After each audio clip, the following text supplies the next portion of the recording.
বাগেরহাটে চুরি করা ১১টি গরু উদ্ধার করেছে পুলিশ। এ সময় ট্রাকসহ চোর সিন্ডিকেটের ৩ সদস্যকে আটক করা হয়। বৃহস্পতিবার ভোররাতে বাগেরহাটের ফকিরহাট উপজেলার শিউলি ফিলিং স্টেশন এলাকা থেকে চোর সিন্ডিকেটের ২ সদস্যকে আটক করে পুলিশ।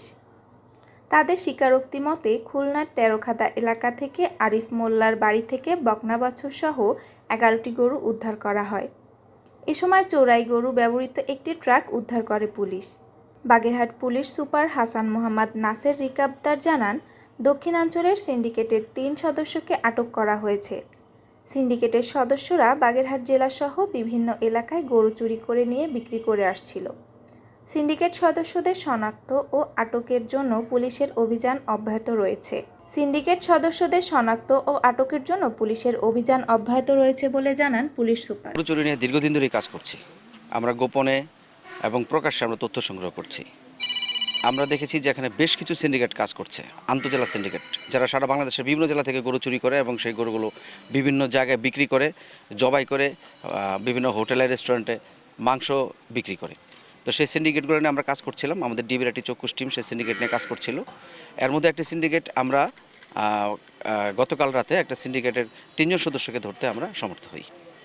আমরা পূর্বে জাস্ট একদিন আগে 2 জন সদস্যকে ধরেছিলাম, তাদেরকে জিজ্ঞাসাবাদের ভিত্তিতে কালকে আমরা আরিফ মোল্লার বাড়িতে অভিযান চালিয়ে সেখান থেকে ছোটো বড় 11টি গরু সহ আরিফ মোল্লাকে অ্যারেস্ট করতে সমর্থ হই এবং এই সিন্ডিকেটের অন্যান্য যারা সদস্য আছেন তাদেরকে আইনের আওতায় নিয়ে আসা হবে। শুধু তাই না, যে কয়েকটি সিন্ডিকেট এখানে বর্তমানে অ্যাক্টিভ রয়েছে সেই প্রত্যেকটা সিন্ডিকেটকে ইনশাল্লাহ আইনের আওতায় নিয়ে আসা হবে।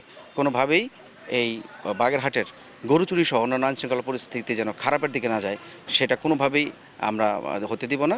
সেই বিষয়ে আমরা বদ্ধপরিকর। সিন্ডিকেট একটা না, সিন্ডিকেট অনেকগুলো আছে। এর মধ্যে একটা সিন্ডিকেটকে আমরা আইনের আওতায় আনতে সমর্থ হয়েছি এবং এটা আন্তজেলা গরু চোর সিন্ডিকেট। আপনারা দেখেছেন যে এখানে 2 জন আসামি বাগেরহাটের, 1 জন আসামি খুলনার। আমরা তাদের অন্যান্য যারা আসামি আছে তাদেরকেও আমরা নজরে রেখেছি। আশা করি যে কয়েকটি সিন্ডিকেট আছে এখানে, আমরা সেই সিন্ডিকেটগুলোকে আইনের আওতায় আনতে সমর্থ হব এবং এই এলাকায় সাধারণ মানুষের নিরাপত্তায়, শুধু গরু চুরি না, সাধারণ মানুষের নিরাপত্তায় বাগেরহাট জেলা পুলিশ আপনারা যেভাবে দেখছেন সাফল্যের সাথে কাজ করে যেতে বদ্ধপরিকর। এই আসামি আরিফ মোল্লার বিরুদ্ধে চুরি এবং মারামারি এই ধরনের 2টি মামলা রয়েছে। ইমরান শেখের বিরুদ্ধে 6টি মামলা, 1টি জিডি রয়েছে। নাহিদ শেখের বিরুদ্ধে 3টি মামলা রয়েছে। সবগুলো মামলাই ডাকাতির প্রস্তুতি, দস্যুতার প্রস্তুতি এবং চুরি মামলা।